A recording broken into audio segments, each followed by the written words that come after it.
तो martial master के पिछले एपिसोड में हमने देखा कि क्विंचैन पर्पल डीमन को अपने रस्टी स्वॉर्ड के अंदर कैद कर लेता है। तभी पर्पल डीमन की बॉडी के अंदर से कई सारे एशियंट मार्शल मास्टर के सोल्स बाहर निकलते हैं और हेवनली डीमन रैलम में चारों ओर फैल जाते हैं। अब उनमें से एक बहुत ही ज्यादा पावरफुल मार्शल मास्टर की नज़र वांग क्वेमिंग पर पड़ती है और अब वह वांग क्वेमिंग को देखते ही उसे अपना डिसाइपल बना लेते हैं और उसे अपनी पावर देते हुए उसके सभी मैट्रिडियंस को खोल देते हैं, जिससे वांग क्वेमिंग की बॉडी के अंदर से बहुत ही ज़्यादा मात्रा में एनर्जी रिलीज होने लगती है।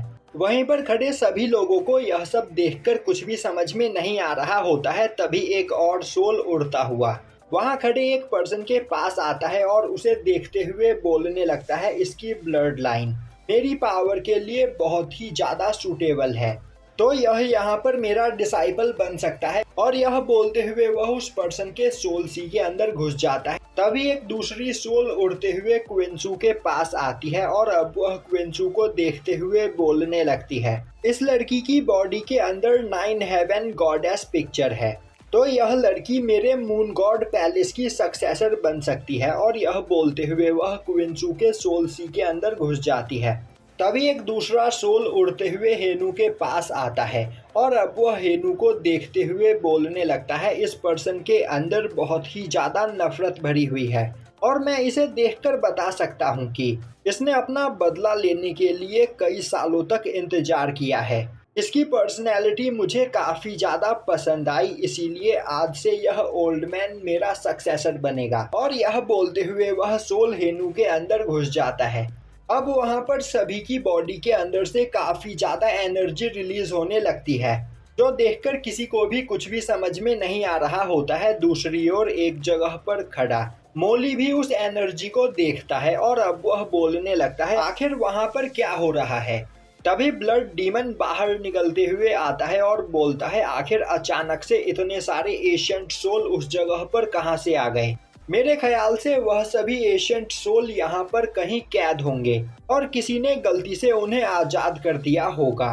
तभी मोली बोलता है, आखिर तुम क्या बोल रहे हो, मुझे कुछ भी समझ में नहीं आ रहा। तभी ब्लड डीमन उसे बताता है कि उस ओर जाने की गलती भी मत करना, क्योंकि उस जगह पर कई सारे पावरफुल लोग मौजूद हैं जिन्हें अभी अभी और भी ज्यादा पावर मिली है, तो हमें उस जगह से दूर ही रहना चाहिए। तभी एक सोल उड़ते हुए मोली के पास पहुंच जाता है और अब वह मोली को देखते हुए बोलने लगता है, इस बच्चे की एज अभी बहुत ही ज्यादा कम है, पर इसके बावजूद इसके अंदर मौजूद ऑरा काफी ज्यादा खतरनाक है, तो अगर इसे मेरी पावर मिल जाए तो यह और भी ज्यादा पावरफुल बन सकता है। यह बोलते हुए वह मोली के सोल सी के अंदर घुस जाता है।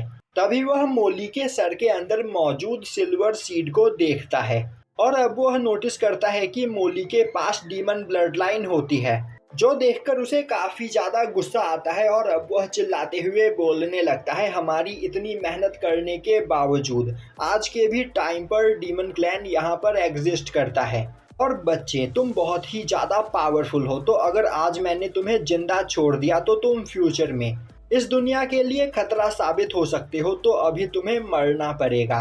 और यह बोलते हुए वह मोली पर अटैक करता है, पर तभी ब्लड डीमन वहां पर आते हुए उसके अटैक को ब्लॉक कर लेता है और अब वह हंसते हुए बोलता है, अगर आज मैं इस जगह पर मौजूद नहीं होता तब तो तुमने इसे मार ही दिया था, पर जब तक मैं यहाँ पर मौजूद हूँ मोली का कोई भी कुछ भी नहीं बिगाड़ सकता है।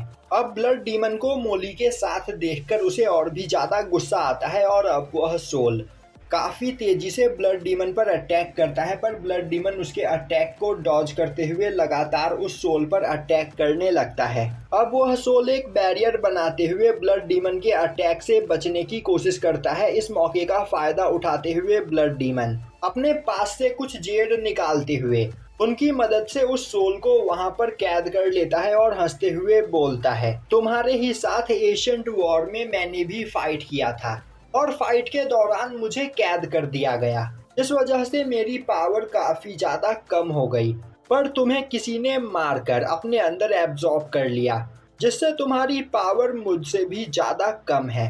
तो तुम्हें क्या लग रहा है तुम मुझे यहाँ पर हरा सकते हो? तुम बस एक स्पिरिचुअल फॉर्म हो जो यहाँ पर कुछ ही दिनों में डिस्ट्रॉय हो जाएगा। तो फिर क्यों ना तुम्हारी पावर को मैं ही एब्जॉर्ब कर लूं। तभी वह सोल गुस्से में बोलता है, आज भले ही तुम मुझे मारकर मेरी पावर को अपने अंदर एब्जॉर्ब कर लो, पर एक दिन तुम्हारे पूरे क्लैन को डिस्ट्रॉय कर दिया जाएगा। तभी ब्लड डीमन उसे मार देता है और उसके स्पिरिचुअल एनर्जी को अपने अंदर एब्जॉर्ब कर लेता है और उसके पास मौजूद सभी टेक्निक्स मोली को दे देता है। अब उन टेक्निक्स को पाते ही मोली वहां पर एक और बार ब्रेक थ्रू कर जाता है, जो देखकर वह काफी ज्यादा खुश होता है और ब्लड डीमन को वहां पर थैंक्स करने लगता है। तभी ब्लड डीमन बोलता है, अब यह जगह काफी ज्यादा खतरनाक हो चुकी है। यहाँ पर आजाद हुए सभी एशियंट सोल ने अपने सक्सेसर चुन लिए होंगे, तो अगर उनमें से किसी का सामना हमसे हो गया तो हम प्रॉब्लम में फंस सकते हैं, तो हमें यहाँ से बाहर निकल जाना चाहिए। दूसरी ओर क्वेंचैन और मार्क्समैन एक जगह पर बैठे कल्टीवेशन कर रहे होते हैं। वहीं बैठा क्वेंचैन सोच रहा होता है, मुझे इस जगह से बाहर निकलने से पहले मार्शल एम्परर रैलम पर पहुंचना है। साथ ही साथ मुझे अपनी इमॉर्टल बॉडी को भी 7th लेवल का करना है, क्योंकि आने वाले टाइम में मेरे अपोनेंट्स और भी ज़्यादा पावरफुल होने वाले हैं और अपने प्लान को आगे बढ़ाने के लिए मुझे मार्शल एम्परर रैलम पर पहुंचना ही पड़ेगा। वहीं पर खड़ा माओ उन दोनों की पहरेदारी कर रहा होता है, जिससे कल्टीवेशन के टाइम कोई उन पर अटैक ना कर दे। अब थोड़ी देर के बाद क्वेंचैन अपनी कल्टीवेशन से उठता है और माओ को वहां पर कल्टीवेशन के दौरान उसे प्रोटेक्ट करने के लिए थैंक्स करता है। तभी माओ बोलता है, क्वेंचैन मैं यह सोच रहा हूँ कि आखिर किसी एशियंट सोल ने तुम्हें यहाँ पर अपना सक्सेसर क्यों नहीं चुना। क्वेंचैन बोलता है, हाँ यह बात मुझे काफी ज्यादा अजीब लग रही है, पर मैं यह देखकर हैरान हूँ कि मुझे देखकर वह पर्पल डीमन इतना ज्यादा गुस्सा क्यों हो गया था और मेरे स्वॉर्ड के अंदर जाने से पहले उसने मुझसे कहा था कि वह मुझे अच्छे से जानता है और इससे पहले भी मुझसे मिला है। आखिर ऐसा कैसे हो सकता है, क्योंकि हेवनली डीमन रैलम में मैं पहली बार ही आया हूँ। माओ बोलता है, शायद से एशियन टाइम में किसी पावरफुल पर्सन ने उस डीमन के साथ फाइट किया होगा, जिसकी सोल आइडेंटिटी बिल्कुल तुम्हारे सोल आइडेंटिटी जैसी होगी, इसीलिए वह बोल रहा होगा कि वह तुमसे पहले भी मिला है। यह सुनकर क्वेंचैन वहां पर कुछ सोचने लगता है।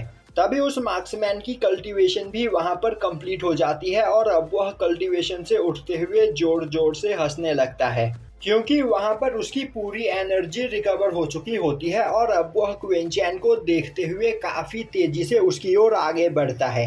तभी माओ बीच में आते हुए बोलता है, आखिर तुम यहाँ पर क्या करने की कोशिश कर रहे हो? तुम्हें क्या लग रहा है तुम्हारी एनर्जी यहाँ पर रिकवर हो गई है तो तुम क्वेंचैन को हरा सकते हो? तभी वह मार्क्समैन रुक जाता है और बोलता है, मैं बस मास्टर क्वेंचैन के पास आ रहा था।